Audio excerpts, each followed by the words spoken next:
2.2, disk management. So now we're going to get into our storage devices, how they are managed. We're going to learn about partitions and how to create a partition. So as an IT, you may need to perform a clean installation of an operating system. So that means a brand new operating system. No files are retained from the previous operating system. What are some situations you think you might need to or want to perform a clean install, Pastor Banker? Malware infection. A malware infection. You get a virus, okay. Martin? When you're selling your computer, of course, because you've got your files on there. So of course you want to just have that computer start over from fresh and be brand new, so none of your files are on there and that person you sell it to could get access to it. Another similar situation would be is if somebody is terminated for a new employee, or your computer is going to be going from one employee to another employee, right? When it's transferring ownership. When the operating system is corrupt, or if you replace the primary hard drive in your computer. Good to go? So when we initially install and boot an OS, that's the operating system setup. That's what we've seen when we loaded our VMs. We choose our language, the partition sizes, etc. If we scroll back up a little bit more. Now, where is the operating system going to be stored? Well, we may install it from a USB. Probably most commonly these days it'll be over the network, but we can install it from different devices. And here we've seen all these devices before. So we can install the operating system, those files, on our hard disk drive. Next tab, we've got our USB flash drive. You've seen that. Or you can use a solid state drive, right? So there's different types of storage media. Good to go? Anyone need more time? Yeah.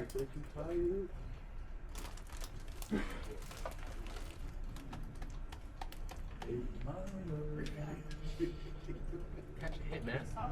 See my ears, look at my ears. Catch a hit, right?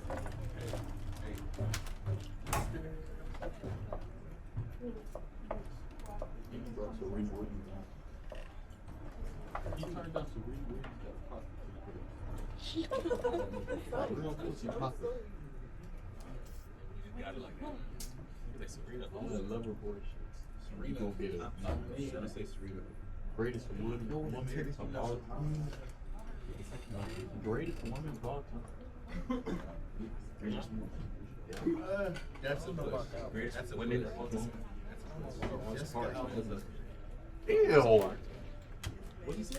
I was hearing a lot of off-topic conversations. We ready to move on? Yes. Okay. Looking woman? Grace, with us? Grace, you with us? Yes. Okay. All right. A hard drive. One physical piece of hardware, right? But we can divide that logically into different areas. We call those different areas a partition. So for example, take this. We have one, what would you call this? A cart. A cart. We have one cart. Think of this cart as one hard drive. With me? Yes. But how many shelves do we have? Well, we got this top shelf. We've got a shelf here. And we got some storage here, right? It's still one device, right? But we've got different storage areas. So for a hard drive, we can take that one physical hard drive and divide it into different sections. We call those sections what? Partitions. Partitions. Very good, right? So those partitions are going to have different formats, or they're going to be set up, configured in different ways. And there's two different ways we kind of can manage these partitions or these schemes. You've got the older one, which is Master Boot Record, MBR, Master Boot Record.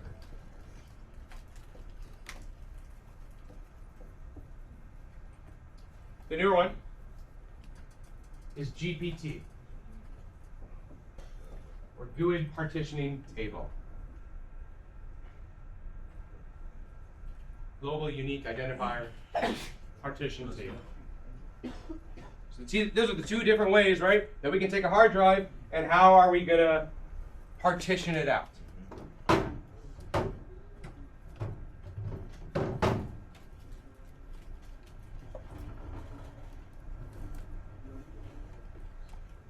So MBR is the older one, 1983. It's the master boot record, right? That's a file that contains information on how the partitions are organized. Oh, for our shelf here. Oh, the bottom shelf we've got for cables, the middle shelf we've got for components, and the top shelf for papers, right? How are we managing this? The MBR is 512 bytes long, and it contains the boot loader. We talked about the operating system, the boot order, and how a computer boots up from BIOS already. So that bootloader can load the operating system, but also if you've got multiple operating systems on your computer, you can choose which one to boot up from. Now, if you have MBR, you've got BIOS versus GPT. That's going to be used with, what's the newer version than BIOS? UFI, right? So MBR is for BIOS, GPT for UFI.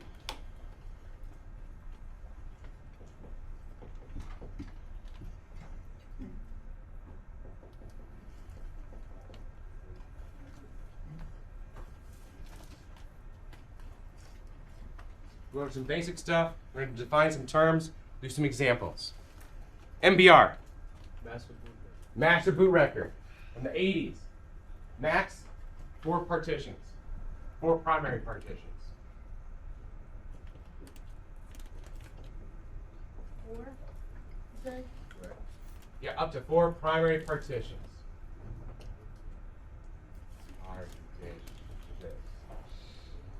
GPT can have a max of 128 partitions. Primary though? Primary partitions are just Yeah, primary because they'll all be primary, which we'll get into later. Now, what are the size of these partitions? Well, for GPT, the newer one, these partitions can be up to 9.4 zettabytes. 10 to the power of 21. Versus MBR, each partition can be up to 2 terabytes.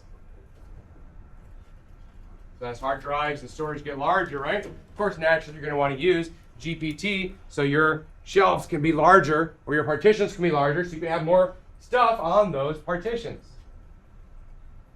Now, MBR, remember that's the older one? It doesn't have a backup. Now, this is on one hard drive, right? So it's not saying, oh, yeah, there's another hard drive. But with GPT, on another location on that hard drive, it has a backup of the table. So if that file becomes corrupted on how are the partitions managed, that file has got a backup, so I can still reference that, right? Imagine you've got a map of how to get to places. If that gets damaged, you don't know. But if you got a backup map, you can still know how to get there. For MBR, the partition and boot data are stored in one place. For GPT, they're stored in multiple locations on that storage device to ensure reliability. So if some sectors get damaged or corrupted, they're still recoverable and usable. And we know that MBR is for BIOS, so any computer can use MBR, but for GPT, it's got to be a UFI based, and it has to be 64-bit, not 32-bit. Give you all a minute to write.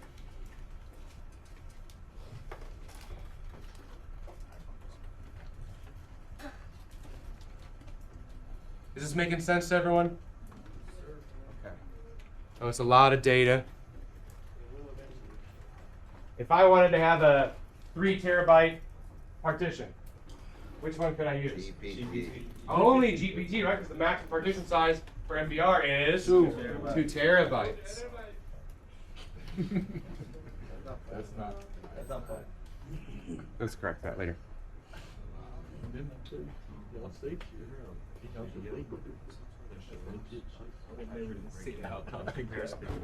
We're going to go into a little bit more detail and then explain it further. But you guys are going to be doing that later. Yeah. You all are going to be creating your own partitions in your virtual machines today. Yeah. This is something you're going to be doing.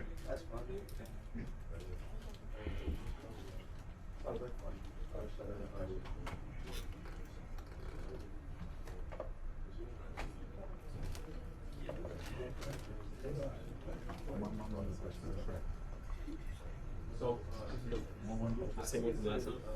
Yeah.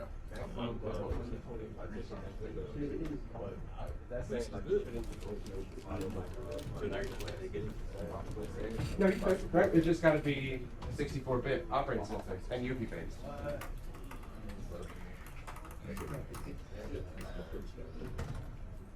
Three.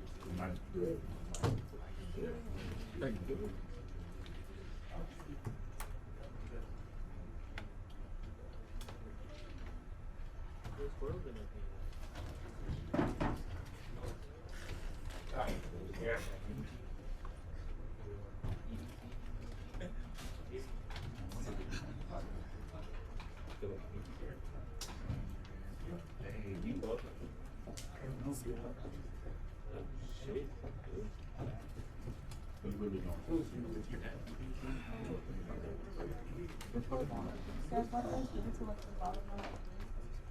All right, let's continue.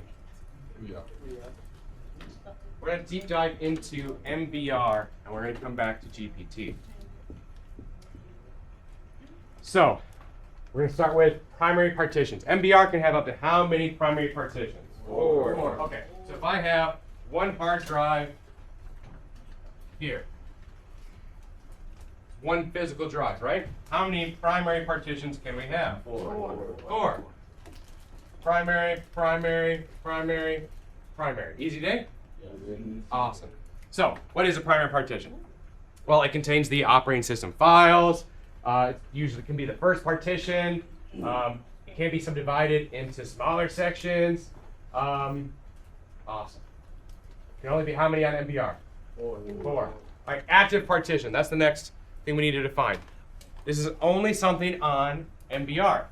The active partition is the one that is used to store the operating system, and therefore, that's the partition used to boot the operating system, to load your computer. There can only be one. Only primary partitions can be marked as the active partition. So only one active partition. We'll make it this one here. A for active. So you're going to have the four primary partitions, but only one can be active. That stores and boots the operating system. Is there like a specific reason? Yes. Imagine you have to, you've got a 6 terabyte hard drive. Well, where do you boot the operating system from? You don't want the device to take forever to boot. You want to be able to mark one of these as active, and then within there, the very first files are going to be where it boots up from. Okay. So it's going to make your process more efficient.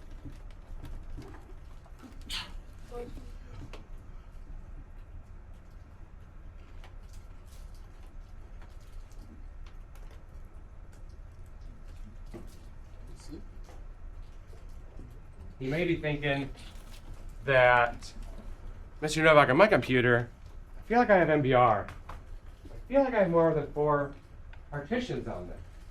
You might be right. So we have something called an extended partition. An extended partition is if you need more than 4 partitions on your hard drive. One partition, that's primary, we can designate it as the extended partition.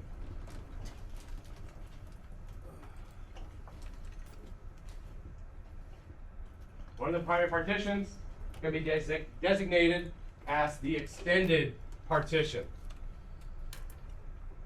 And with that, we can further divide it logically up into even smaller things, which we'll call logical drives. And I can divide this extended partition up to 23. Imagine there's up to 23 there. Drives. Logical drives that we can subdivide that extended partition into. We can't. So, partitions can't be split up, but as long as it's extended. We can only extended can be subdivided into logical drives, but there can only be one extended partition. With me? It's okay. Now let's do some math. How many total sections can we divide this up into? 26. 23 here, 24, 25, 26. Which is really convenient for the English language because you've probably noticed things like the A drive, the B drive, the C drive, the D drive. How many letters are there in the English alphabet? 26. Right?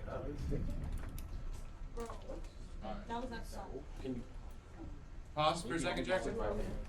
CRDS. You can only extend one of the partitions. They're gonna, Can you extend the English alphabet? only one. Can you create that to extend? So extended, there can only be one. Active, there can only be one. The extended partition, you can create up to 23 logical drives within there. Tucker. This might be a third question, but how would RAID fit into this? RAID, you need to have at least 2 hard drives, right? So this is how one hard drive is managed currently. Okay. So every time it's extended, it's going to be extended to 23 logical drives, or it can be Up to, right? So we could, instead of doing 23 here, let's say I needed 5, Okay, you just do it. right? Okay. If I needed 5 partitions, I've got 4, right? Well, I'll mark this one as extended. I'll just do E this time, and then I'll just divide this into 2 sections. This whole into 2 sections. But you're still bound to 2 terabits per Partition. section for that extended partition. Correct. We need another minute before we go on to the next stuff? Yes. Okay. Now remember, this is just for MBR because GPT, all partitions are primary partitions.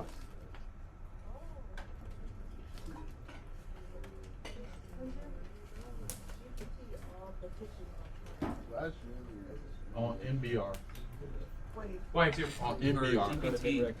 Can it be made? Can you make a extended MBR. partition for GPT? All 4 of Because those it are just primary. because it gives you the ability. You get to have up That's to what it's talking 128. about.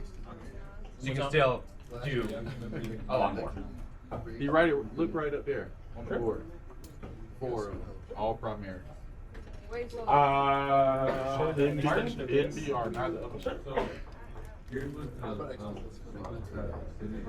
Not too bad, thank you. Correct, yeah. Let's extend that off for the whole.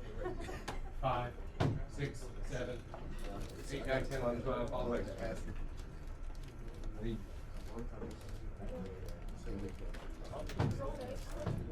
Yeah. All right, now your primary active partition, that's typically going to be your C drive. That's where your operating system is going to be, on your C drive. Your C drive. Your optical drive is going to be your D drive. And there's some other things we don't need to discuss. Unless you like pain.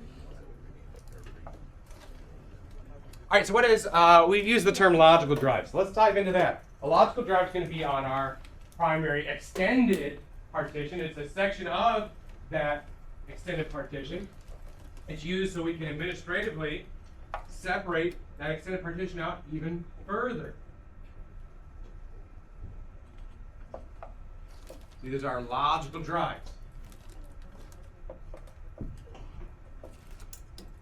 Now, someone mentioned earlier, is this for RAID? Well, RAID is really when you've got more than one hard drive. Let's start a completely different example over here. Let's say I've got 2, let's start with 1 hard drive. If I've got 1 hard drive, that's just going to be a basic disk. But let's say we made an extended partition, we created a new drive. What letter do you want to give this drive? Hey. S. E. S. U. M. Money. We'll give it M. Loud and wrong. Good? And let's say this is 200 gigs. And I want to make that partition larger, but there's no room else on my hard drive because it's being used for whatever else it's being used for. In this situation, we can't use it. Right. Well, I can buy another hard drive, and now I can have this hard drive over here.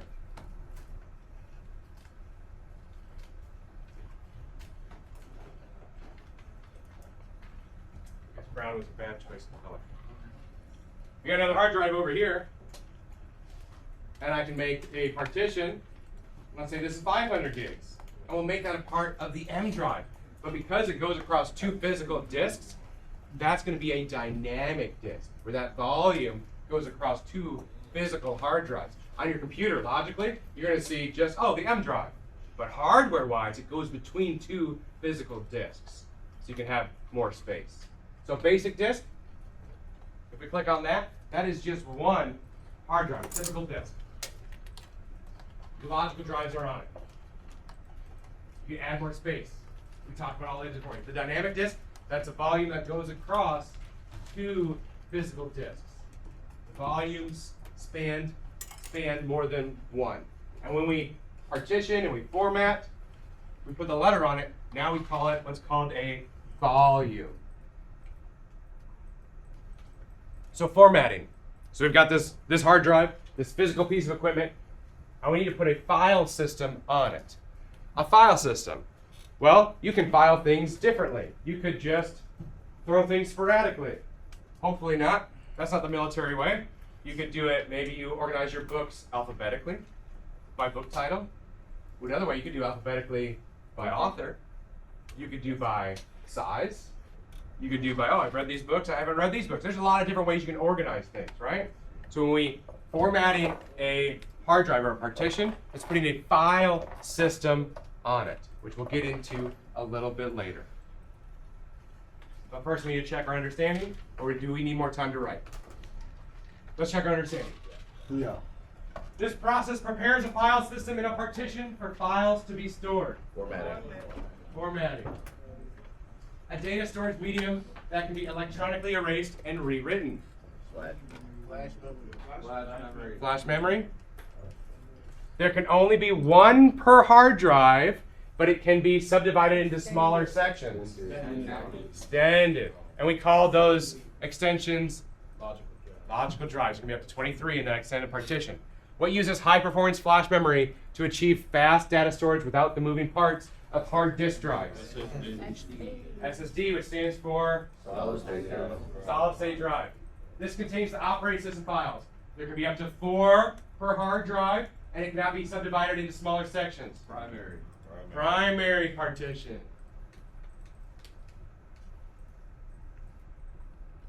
Has the ability to create volumes that span across more than one disk.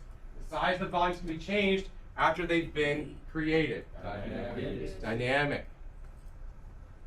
Used to boot the computer and contains the boot and system files. There can only be one of these per disk. Active. Contains primary and extended partitions, as well as logical drives. It's limited to 4 partitions. Come back to this? Let's come back to it. What's a section of an extended partition? Logical drive. For the next one down. Uses the technology from both a hard drive and a solid state drive.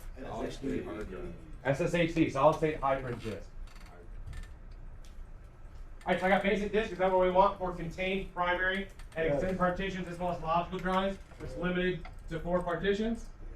Okay, let's do that. J there. And let's see how we did.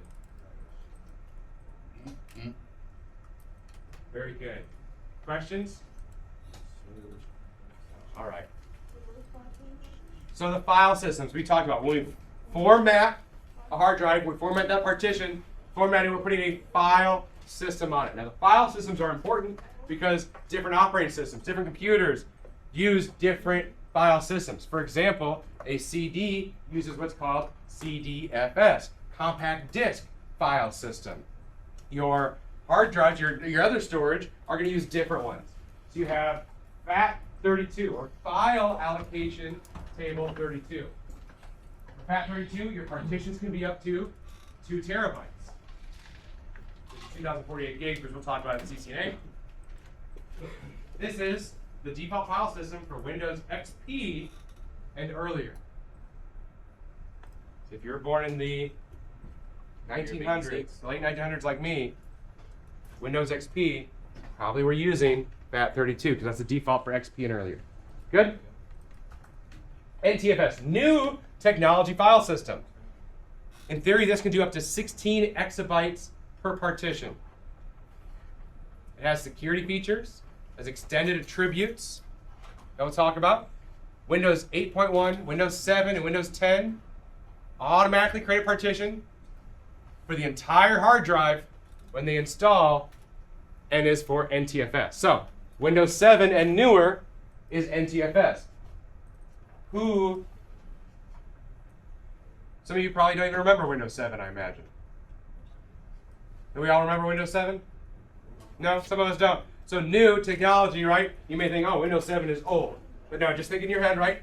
NTFS, new technology, that's which operating system or newer? Windows 7 or newer is for NTFS, new technology file system.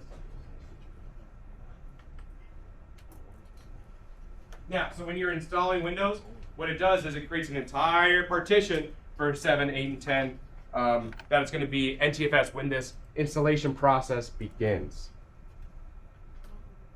exFAT, or FAT64. There are some limitations of FAT and FAT32, especially for removable media, USB drives, thumb drives, the size of the files, of the directories. So you can support larger file sizes in exFAT or FAT64. Files larger than 4 gigs.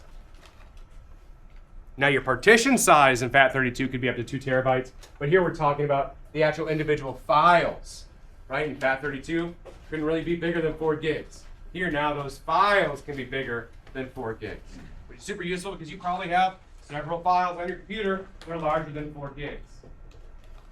CDFS we talked about for compact disk. You also have NFS, Network File System. So now a lot of our resources are going to be stored on a server over the network, that we're accessing these files, these directories over the network. So NFS is going to be the file system that allows us over the network to access those storage devices, those partitions on our network, either locally, on another computer within the network.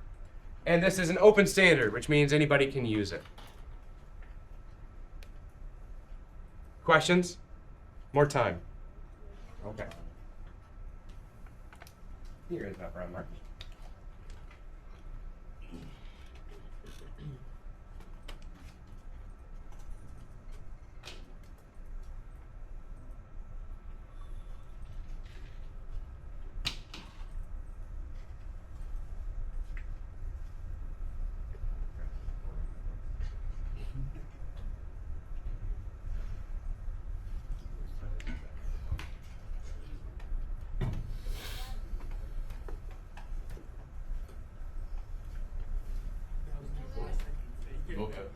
Questions? Yeah, Thomas.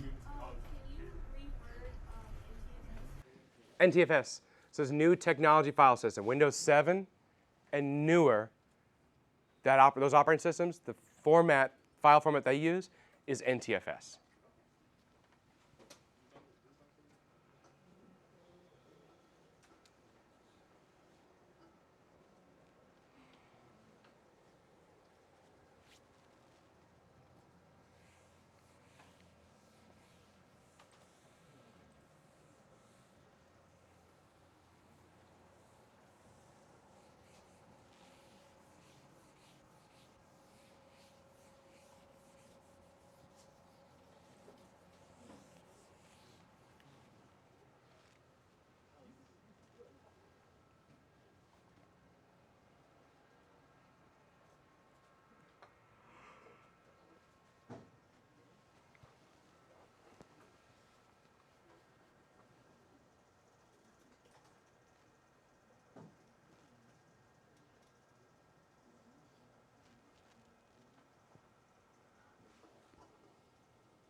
Watkins, you with us? All right, there's 2 different ways we can format. Quick format versus full format. Which one do you think is faster? The quick format, right? What's the difference between these? Well, obviously the speed or the length of time it takes, but a full format will scan the disk for bad sectors, assisting later on to ensure that there's a less likelihood of data loss. So quick format, you probably Never really want to do that because security and ensuring stuff doesn't happen in the future, all you're doing is saving yourself time now, not in the future. You definitely need to do a full format when you're installing a brand new operating system. So when you're installing Windows 7, Windows 8, etc. It's possible to do a quick format on a drive that's been previously formatted, but you really wouldn't want to do that. Good to go? All right, when we're installing Windows 10, you can install multiple partitions, or you can start to create your partitions when you're installing Windows 10 for the first time, which we've probably seen in our virtual machines. So when you do your custom setup for your installation, if we scroll down a little bit, we can see that there's options down here on the picture. Chief, could we scroll down just a hair? We can see that we can extend, right, up to 23 logical drives. We can make one an extended partition. We can format it by putting a file system on it, give it a drive letter so it'll become a volume. We can create a new partition. We can load drivers, etc. So we can do all of that when we're installing Windows, so we don't have to wait to install Windows and then set up partitions, which is great as an IT because then you can automate this process so these computers, you can have them all be the same and have the same partitions or however you want them set up. Good to go? All right, next I think we have a video. We do indeed.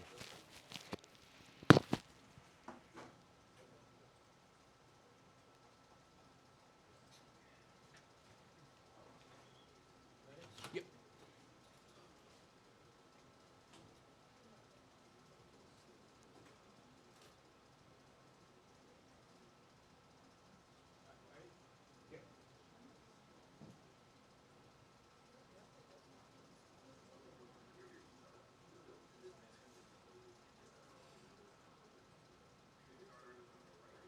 Windows icon. I'm going to click on disk management. This will open the exact tool that we need, which is our disk management utility, in order to customize our physical disks on our machine.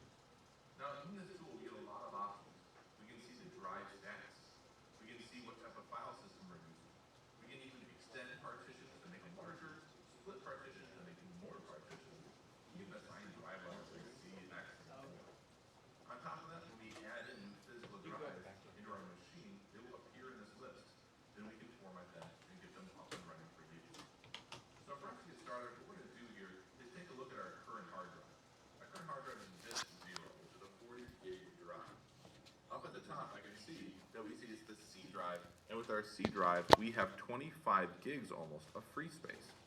Now, if I wanted to create a second partition using this tool, I can right-click on our C drive, and I get options here. I'm able to shrink the volume. By shrinking the volume, that's going to allow us to create another separate logical partition of this physical hard drive. I can go ahead and click on Shrink Volume. It'll query the current drive to verify the amount of free space that's there. And then it's going to allow me to pull out of that free space. As we mentioned before, there's about 25 gigs of free space. This is it right here. I can custom choose how much free space of the current drive that I want to use in a new logical drive, which is another partition. Let's say I want to go with about a 10 gig drive. I can put in my 10,240 megs, and I'll go ahead and click Shrink. And what's going to happen is we're going to take 10,000 megs, which is 10 gigabytes of space, Let's pause out of that real current quick. free space on that C drive. You kind of did a weird note. 2048. That's 2 gigs, right? But you may think, oh, 2,000. That's not quite how it works. It goes up like our number line that we've done before, right? 1, 2, 4, 8, 16, 32, 64, 128, 256, 512, 1024, 2048. 4 gigs would be then, what do you think? 4096, 8192, et cetera, right? So that's where they get those numbers from. So if you want 2 gigs is 2,000, right? But it's really 2048. 1 gig is 1024. That's probably why you've seen these common RAM and storage options before. 64 gigs, 128, 512, etc. And we'll practice this later. All right, go ahead, Chief. When we do that, I'll get a new partition popping up, and that says there's a 10 gigabyte free space unallocated sitting on the side. Also, what you see is on the C drive up here, we went from 25 gigs of free space, now down to 15, because that other 10 is now right here. So what can I do with this free space? I can right click on it, and this is where I can create a new volume, which is going to be another logical partition for me to have inside of my disk area. To show off what's about to happen, I can open up a File Explorer, and in my File Explorer, I can click on this PC. Right now I have my C drive, which is my hard drive with my data, and then I have my DVD optical drive.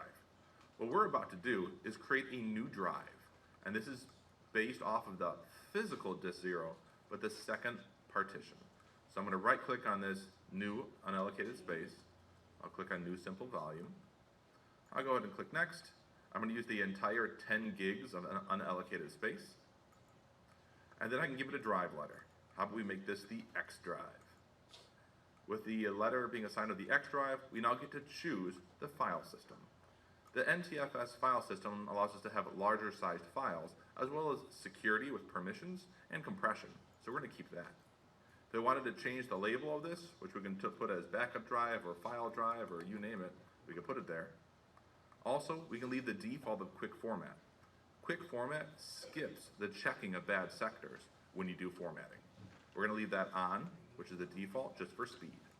I'll go ahead and click next, and we can review our settings. And once we hit finish, that 10 gig of unallocated space is now going to come up as the new X drive. We can verify this, that this is successful by reading at the top. We can see it's healthy, it's a 10 gig partition, 100% free. If I go back to my File Explorer, check it out, you now have the X drive. So this is us working inside of our tool, but we can end it here, or let's continue on. Let's get that 10 gigs of space back to the original C partition. To do that, I can right click on that 10 gigs of used X drive space, and I can say delete volume. When I delete volume, it's going to remove all the data on the X drive and put it back into unallocated space. Be very careful. And now if I want that C drive, that one partition, to get that 10 gigs of space back, I can right click on that C drive and I can extend the volume. By extending the volume, it's going to look for that unallocated space, which it finds, the 10 gigs of space, and it's going to grab it back into the C partition. I'm going to pull the entire 10 gigs of space, as you see below, it's selected, and click next. Once I click finish, you're going to watch our C drive gobble up that 10 gigs of space. Our C drive now is 25 gigs of free space again. In the File Explorer, we have our full 40 gig hard drive for our C drive with 25 gigs free. So practice in the disk management utility, become the IT professional, and enjoy. What questions do we have? All right, we got one more video to watch, and you're going to be doing this today, is creating partitions in your virtual machines. Let's watch the next video.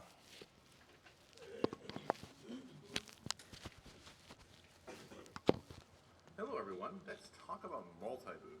Multi-boot is the technology which allows you to have multiple operating systems installed on a single computer at the same time. Now, some applications that we install might require the latest OS and the latest patches, while other applications might require a legacy or older operating system.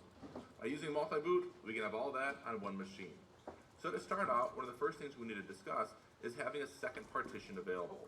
So I can go to my disk management area, and in my disk management area, you'll see that I have 80 gigs of unallocated space. Perfect to install a second operating system on and have it running on my computer. Besides that, we can take a look at some of the settings that exist regarding multi-boot. I can go ahead and click on my Windows icon for start, and I can click on Control Panel. Inside the Control Panel, I can click on System and Security. Within System and Security, I can click on System. When this window opens up, we need to go to our Advanced System Settings. I can click on that. In Advanced System Settings, we're going to go to the Settings options within the category of Startup and Recovery. Inside of here at this time, what we can view at the top is the default operating system is set to be Windows 10. That will be the Windows operating system that is chosen when our computer first boots. Below that, we can see a check mark for our time to display the list of operating systems installed on our computer, which is the default of 30 seconds. Also, if we're concerned about recovery options and them appearing, we can also do a check mark for that. What we're showing now is that I have only one operating system installed, and that's seen as the Windows 10 operating system. That's part of our boot manager file, which is able to give us these settings in this dropdown. So at this time, we're going to pause our recording, and I'm going to install a second operating system in that 80 gigs of free space inside of our disk management area. So I finished my install of Ubuntu within that 80 gigs of unallocated space. Now that the install is complete, my computer is rebooted, and we can see that I have my grub loader. The grub loader is going to be the Linux loader, so we can pick an operating system. At the top I have Ubuntu, and at the bottom I've got my Windows 10 install. Now this will come up every time I reboot my computer now. I have the chance to pick which OS I want to run on this single computer. When I have Windows 10 highlighted, I can go ahead and click enter, and my Windows operating system is now going to start to boot. My Windows 10 operating system comes back online. I can log in using my credentials. With my system booted up successfully, I can right-click on my Start Windows button and go to Disk Management. And let's check out that 80 gigs of unallocated space. It is unallocated no longer. It is now marked as a healthy partition. And that's seen as Disk 0 Partition 3. On top of that, if I open up a File Explorer, I can check out the This PC area. And what we'll see inside of here, there is no second partition of Disk 0 Partition 3, because that's being used by the Linux Ubuntu operating system. We are done. We have a successful multi-boot environment on this computer, where each time I boot up, I get to choose Ubuntu or Windows 10. Thanks for watching, and keep practicing to become that IT professional. Does anyone have any questions on the video? 1 and 2. Just a random everyday use. Why would you need a separate operating system? Good question. Why would you need another operating system? Maybe some application that you have only works on a certain operating system, or maybe you're testing software or different things and you want to have that on a later version of an operating system. So maybe Windows versus Linux, or you need to run this on an earlier version of Windows. It's not a normal standard user thing, but it is semi-normal. Good question. Anything else? Okay, before we go on a break, Chief has something he wants to talk to you all about.